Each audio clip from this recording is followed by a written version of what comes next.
रात के 12:30 बज रहे थे। कोल्हापुर में धाराशिव जाने वाली सीनियर कॉलेज के छात्रों की बस जंगल के रास्ते से गुजर रही थी। ट्रिप खत्म करके वे वापस धाराशिव आ रहे थे। दिन भर मौज मस्ती करने की वजह से सभी छात्र थक कर सो गए थे। दरवाजे की सीट के पास विकास सर और सुशील सर खर्राटे ले रहे थे।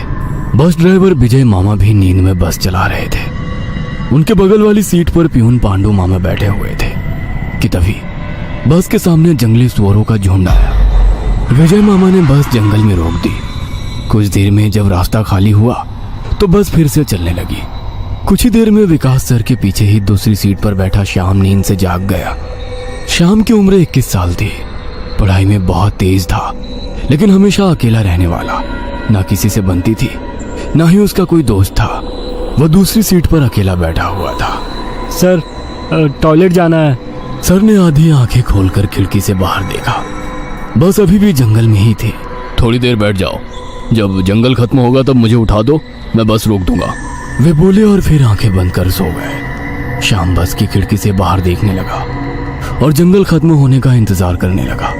कुछ ही देर में जंगल खत्म हुआ और बस वीरान जगह पर आ गई। उसने विकास सर को जगा दिया और उन्होंने ड्राइवर से बस को रोकने के लिए कहा। जैसे ही बस रुकी, विकास सर बोले, किसी को टॉयलेट होना है तो अभी उतर जाओ, वरना बस सीधे धाराशिव जाकर ही रुकेगी। आवाज सुनकर पिछली सीट पर बैठा श्रीकांत नींद से जाग गया। विकास सर टॉर्च लेकर पहले बस से बाहर उतर गए। उनके पीछे पीछे श्याम और श्रीकांत भी उतरे और वो दोनों अलग अलग झाड़ी के पीछे टॉयलेट करने गए। श्याम टॉयलेट करके वापस आया, लेकिन श्रीकांत अभी भी नहीं आया था कि तभी श्रीकांत जोर से चिल्लाया। उसकी आवाज सुनकर विकास सर और श्याम उसकी ओर भागे, लेकिन तभी श्रीकांत झाड़ी से बाहर आया। क्या हुआ, क्यों चिल्लाए थे? कुछ नहीं सर, चप्पल से होकर कांटा पैर में चुभा। उसकी आवाज सुनकर ड्राइवर और प्यून भी नीचे उतरे थे। वो सब बस में वापस चढ़ने ही वाले थे कि तभी एक बाइक बस के सामने आकर रुक गई। अरे भाई साहब, यहाँ के नहीं हो क्या आप? क्या आपको पता नहीं कि इस रास्ते पर लोगों को हमेशा चकवा लगता है? बाइक चलाने वाला बोला। चकवा नाम सुनकर विकास सर बोले, हाँ पता है, हम बस निकल ही रहे हैं। और वो सब बस में बैठ गए। सर, वो आदमी किस चकवे के बारे में बात कर रहा था? प्यून ने अगली सीट से ही मुड़कर विकास सर से पूछा। हिंदी में चकवा मतलब छलावा, छलावा मतलब भूत। कहते हैं जो लोग रात में सफर करते हुए मरते हैं उनकी आत्मा छलावा बन जाती है। छलावा रात को सफर करते हुए यात्रियों को पकड़ लेता है और उन्हें अपने गंतव्य स्थल तक पहुंचने ही नहीं देता। वो बस उन्हें उसी जगह पर घुमाते रहता है। कितना भी भाग लो या फिर गाड़ी तेज भगाओ, आप उसी जगह पर आ पहुंच जाओगे जहां आपको छलावा ने पकड़ लिया था। या फिर वो लोग रास्ते से भटक जाएंगे और उस जगह पहुंच जाएंगे जहां पर छलावा उन्हें ले जाना चाहता है, विकास सर ने बताया। इसके बाद ड्राइवर बोला, और यात्री रात भर उसी जगह पर बार बार घूमते हैं। वो तब तक रास्ता भटकते हैं जब तक सूरज ना उगे।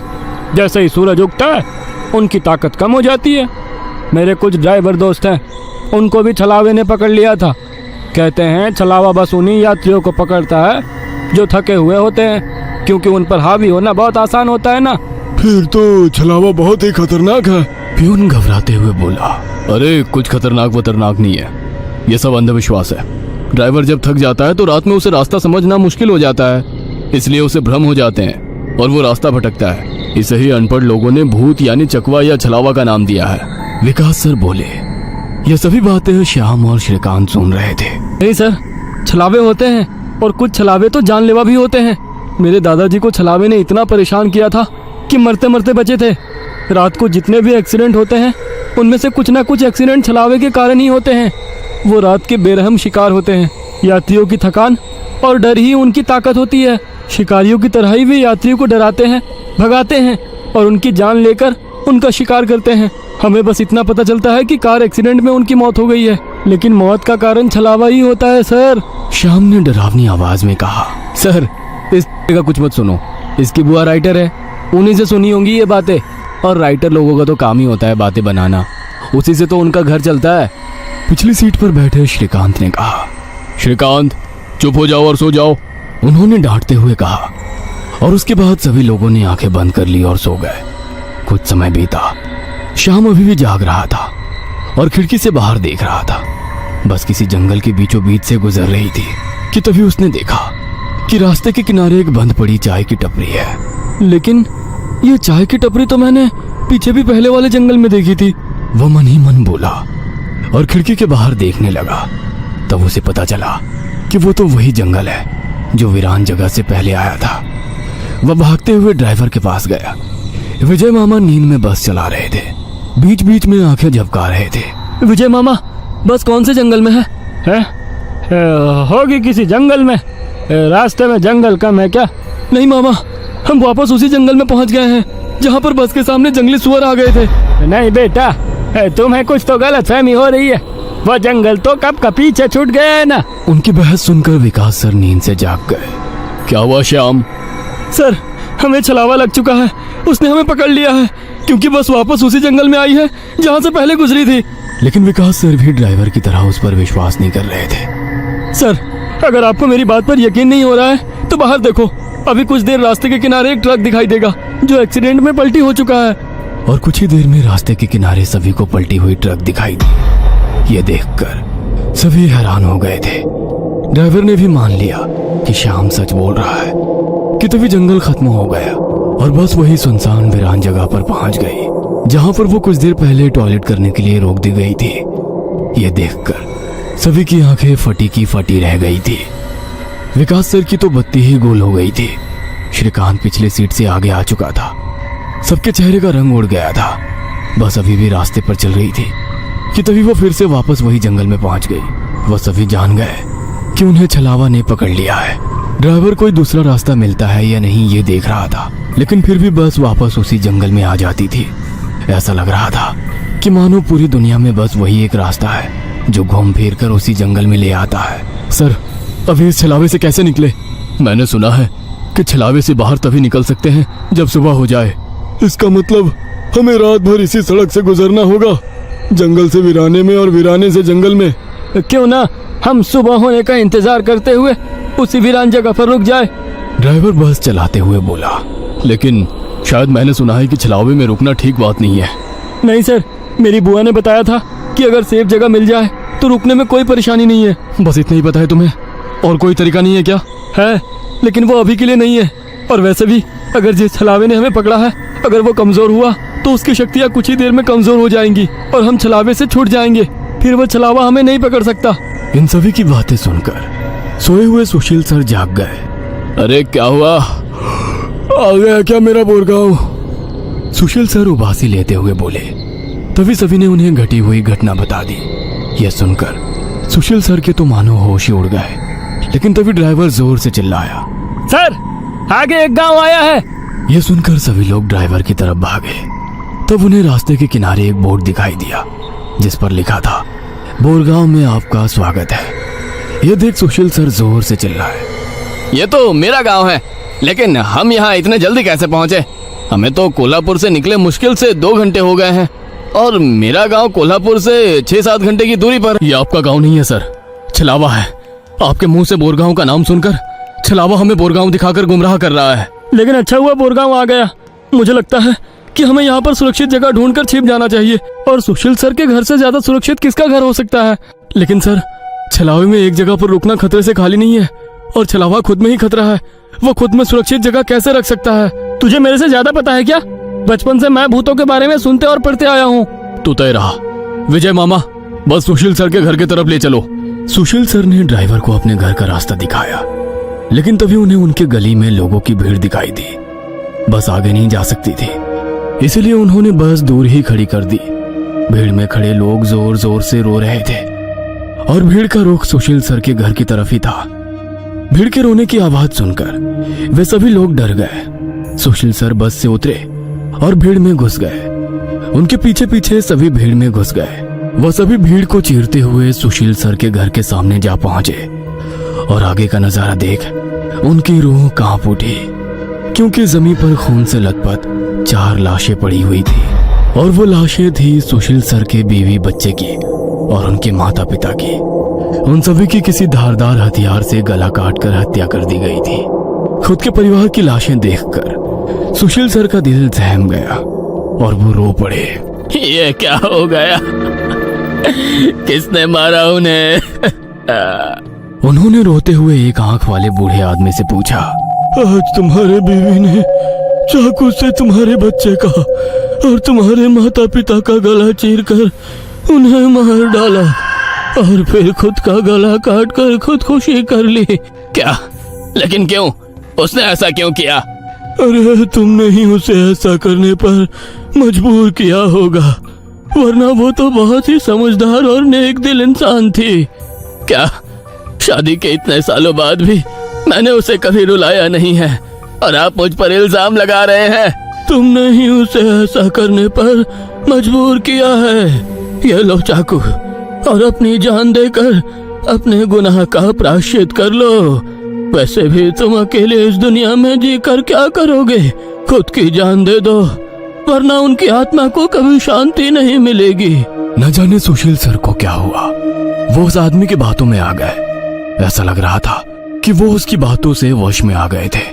उन्होंने वो चाकू अपने हाथ में लिया और रोते हुए बोले, हाँ हाँ, मैं प्रायश्चित करूंगा, मैं अपनी जान दूंगा। वैसे पास खड़े ड्राइवर ने उन्हें रोका। अरे सर, ये आप क्या कर रहे हो? ये सब छलावा है, आपका परिवार नहीं है। आपका परिवार घर पर सुरक्षित है। तभी एक आंख वाला आदमी बोला, तूने अगर एक लफ्ज भी आगे कहा तो तुम्हें पकड़कर गांव के बीचों बीच सूली पे चढ़वा देंगे। यह सुनकर ड्राइवर डर गया और चुप बैठ गया। सुशील सर ने जमीन पर बैठकर चाकू की धार अपने गले पर रखी। सर, ऐसा मत करिए, ये सब कुछ छलावा है, इसके चंगुल में मत फंसिए सर। लेकिन फिर भी सर होश में नहीं आ रहे थे, इसीलिए प्यून ने गुस्से में आकर उनको चांटा मारा। तब जाकर वो होश में आ गए और उन्होंने चाकू नीचे फेंक दिया। ये देख एक आंख वाला आदमी गुस्सा हो गया। भाइयों, इन लोगों को भीड़ से बाहर निकाल दो, इन्हें हम बाद में देखेंगे, पहले इस सुशील के बच्चे को पकड़ लो। ये सुनकर भीड़ में खड़े लोगों ने सभी को भीड़ से बाहर कर दिया। श्रीकांत, विकास सर, प्यून और ड्राइवर भीड़ के अंदर घुसने की कोशिश कर रहे थे, लेकिन अंदर घुस नहीं पा रहे थे। सुशील सर के हाथ पैर बांधकर उन्हें जमीन पर बिठाया गया। सुशील सर अपनी जान की भीख मांग रहे थे। मुझे कोई बचाओ, विकास सर, पांडु मामा, मुझे प्लीज बचाओ, मुझे बचाओ। वो चिल्ला रहे थे कि तभी एक आंख वाले आदमी ने चाकू से सुशील सर का गला काटा और उनका सर धड़ से अलग कर दिया। उसने उनका सर हाथ में पकड़ा और भीड़ के बाहर हवा में फेंक दिया। वो सीधे श्रीकांत और श्याम के सामने आ गिरा। वो दोनों चीखे। तब एक आंख वाला आदमी बोला, भाइयों, इन शहरी लोगों ने सुशील को बचाने की जरूरत की है, उन्हें भी पकड़कर उनका गला काट दो। वैसे भीड़ में खड़े लोग इन सब लोगों की तरफ मुड़े। वो गुस्से से इनकी तरफ देख रहे थे। तभी उन्हें बस के हॉर्न की आवाज आई। जल्दी से भागो, जल्दी करो। कुछ ही दूर बस में बैठे ड्राइवर मामा चिल्लाए। उनकी आवाज सुनते ही श्याम, श्रीकांत, विकास सर और प्यून बस की तरफ भागे। भीड़ उनका पीछा कर रही थी। ये सभी लोग जैसे तैसे बस में चढ़ गए। गांव वालों ने बस पर पथराव किया।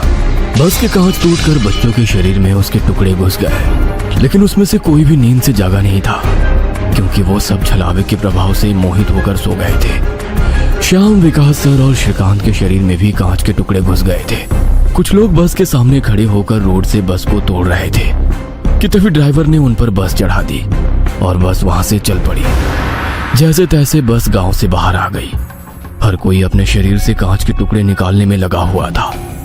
श्रीकांत अपने हाथ में घुसा कांच का टुकड़ा निकाल रहा था कि तभी प्यून वहां पर आया।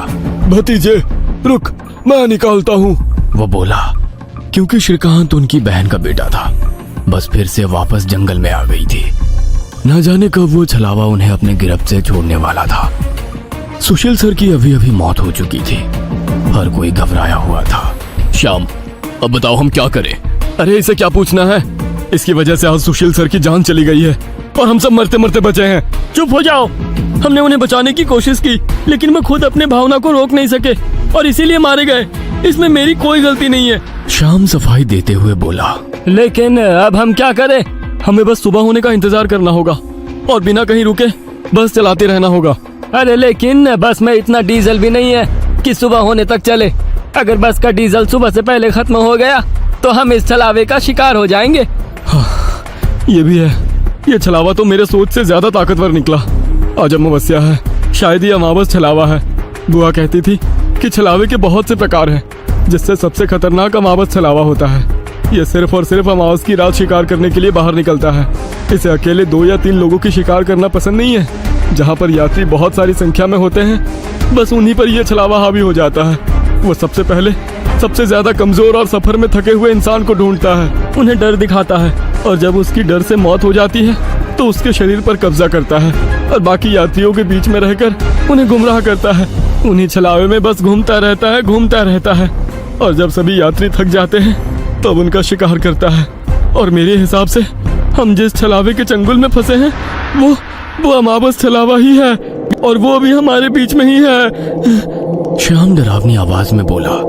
यह सुनकर सभी के होश उड़ गए थे। वो सब तो ठीक है, लेकिन अब हम इस छलावे से बाहर कैसे निकले? ड्राइवर ने पूछा। इस पर श्याम ने कहा, अब केवल एक ही उपाय है, लेकिन इसमें खून बहने के चांसेस है। हाँ, क्या है वो उपाय? छलावा अभी भी हमारे बीच किसी मृत शरीर पर कब्जा करके बैठा है। हमें उसे ढूंढना होगा और उसे मारना होगा, क्योंकि उसकी आत्मा मृत शरीर से ज्यादा मजबूती से चिपकी नहीं होती।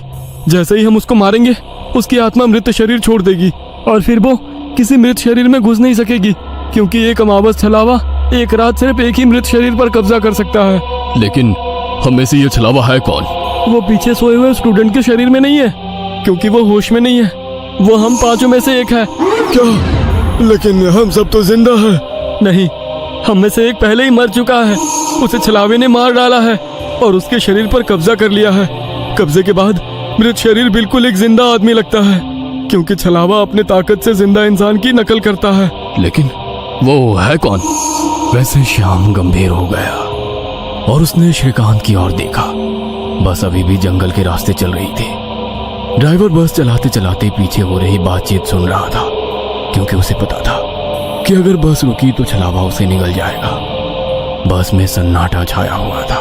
हर कोई श्याम के मुंह से छलावे का नाम सुनना चाहता था कि तभी श्याम बोला, ये श्रीकांत ही छलावा है। ये क्या बकवास कर रहे हो तुम? होश में तो हो? माना कि तुम्हारी बुआ ने बहुत सारी भूतों की किताबें लिखी है, उसका मतलब ये तो नहीं कि तुम कुछ भी बोलोगे और हम सुनते रहेंगे।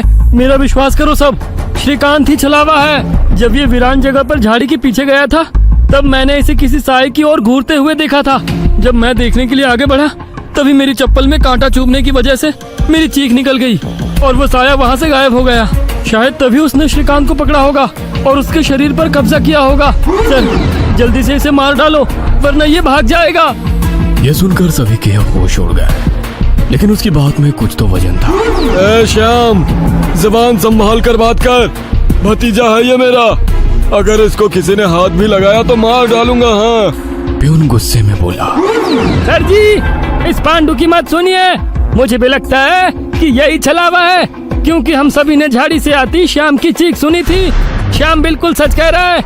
ड्राइवर बस चलाते हुए बोला, अरे शक की सुई तो इस श्याम पर भी है। यह भी तो झाड़ी के पीछे गया था और दिखाई नहीं दे रहा था। ऊपर से यह विकास हम दोनों की नजर से दूर था। शायद इसे ही छलावे ने बस के नीचे खींच लिया और वहीं मार डाला।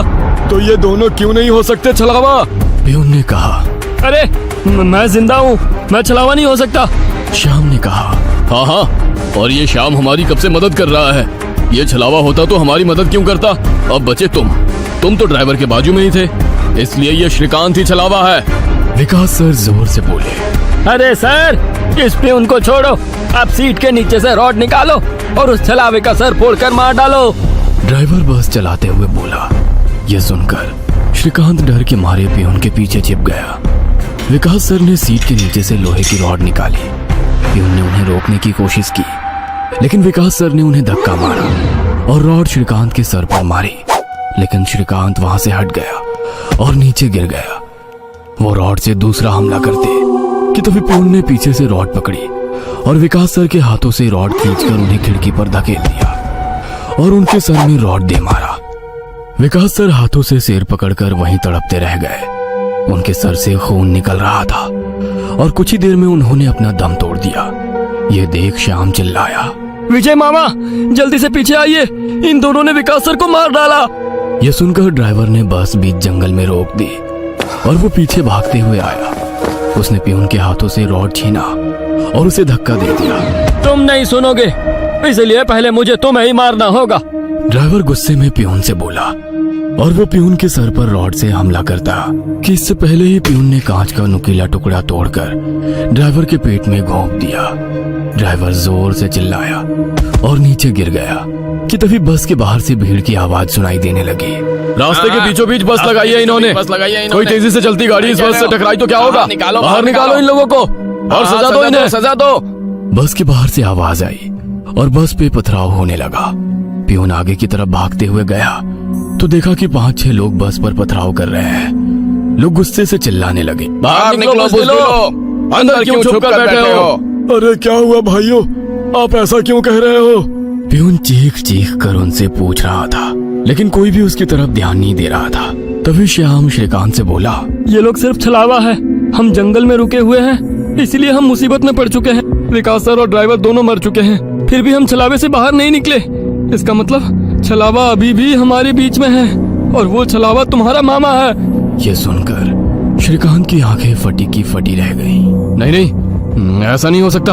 अरे ऐसा ही है श्रीकांत, तुमने देखा कि किस तरह से तुम्हारे मामा ने विकास सर और ड्राइवर की जान ली। वो उन्हें सिर्फ घायल भी तो कर सकता था, लेकिन नहीं, उसने उनकी जान ली। अब तो अपने मामा प्रेम से बाहर आओ श्रीकांत और देखो उस आदमी को, वो तुम्हारा मामा नहीं छलावा है। ये सुनकर श्रीकांत सोच में पड़ गया। श्रीकांत, लोग अभी बस के कांच तोड़कर अंदर आ जाएंगे और हमारी जान ले लेंगे। इससे पहले हमें यहाँ से निकलना होगा। मैं बस को यहाँ से निकालता हूँ और तुम इस छलावे को पीछे बुलाकर इस कांच के टुकड़े से घोंप दो। छलावा मर जाएगा और हमारी जान बच जाएगी। श्याम बोला और ड्राइविंग सीट की तरफ निकल पड़ा।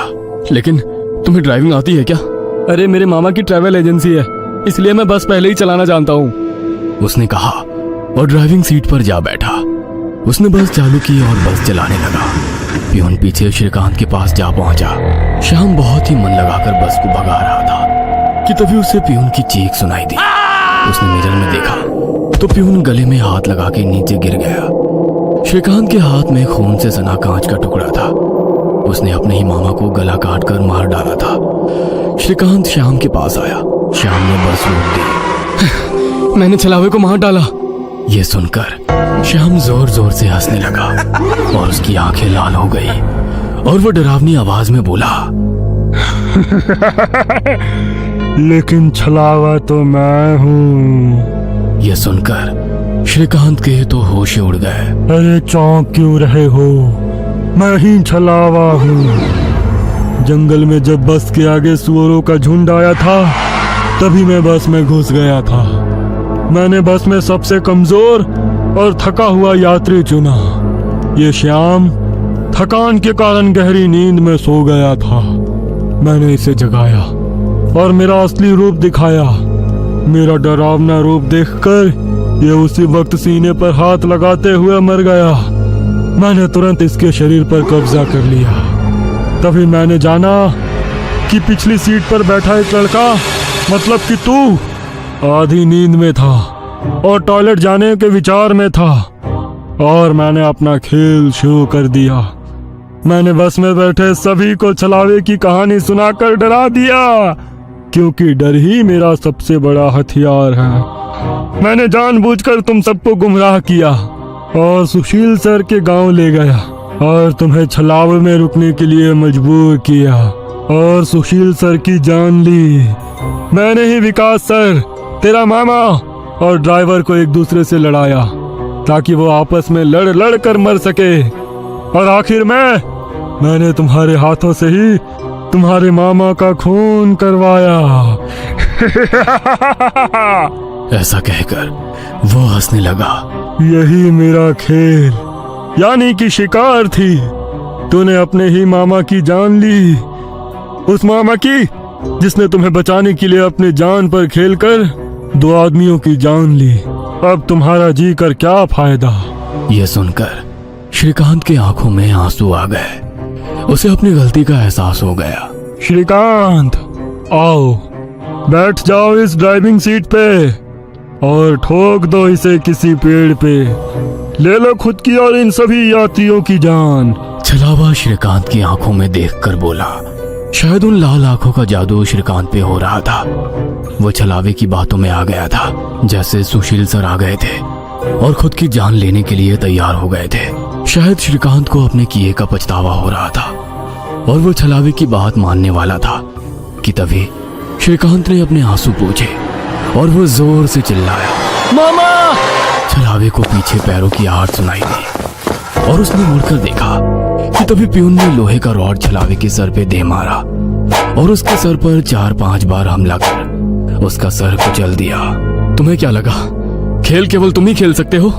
अरे मैंने तो तुम्हें तभी पकड़ लिया था जब तुम विकास सर और ड्राइवर की मौत देखकर मुस्कुरा रहे थे। तुम अपनी खुशी छुपा नहीं पाए। तब मेरे दिमाग में तुम्हारी बातें आई। जानबूझकर तुमने हमें गुमराह करके छलावे में रोका और तुम्हारी वजह से सुशील सर की जान गई। तुमने मुझ पर ही छलावा होने का इल्जाम लगाया, हाँ, और मेरे मामा विकास सर और ड्राइवर के बीच आग लगा दी। और बाद में तुमने मुझे ही मेरे मामा को मारने के लिए कहा। और हद तो तब हो गई जब तुमने कहा कि तुम्हारे मामा की ट्रैवल एजेंसी है, जबकि श्याम का मामा तो हमारे कॉलेज के बाहर गोलगप्पे का ठेला लगाता है। श्रीकांत ने अपने मामा के हाथों से लोहे की रॉड ली और छलावे से बोला, अब तुम चैन से शिकार करने के लिए अगले अमावस की रात का इंतजार करो, क्योंकि आज तुम खुद शिकार हो गए हो। और ऐसा कहकर उसने एक रॉड का वार उसके कुचले सर पे कर दिया और उसके शरीर से छलावा काले धुएं के रूप में बाहर निकला और बस के बाहर निकल गया। और जैसे ही छलावा बस से बाहर निकल गया, सभी स्टूडेंट्स नींद से बाहर आ गए। आज पहली बार कोई अमावस छलावा किसी यात्री से हारा हुआ था। बस के ऊपर हवा में उड़ता हुआ छलावा दर्द से तड़पने लगा और चिल्लाते हुए हवा में बिखर गया। उस छलावे को अपनी योनि से मुक्ति मिल गई, क्योंकि ये सृष्टि का नियम है कि जब भी कोई छलावा इंसान से हारता है, उसका अंत हो जाता है और उसे मुक्ति मिल जाती है।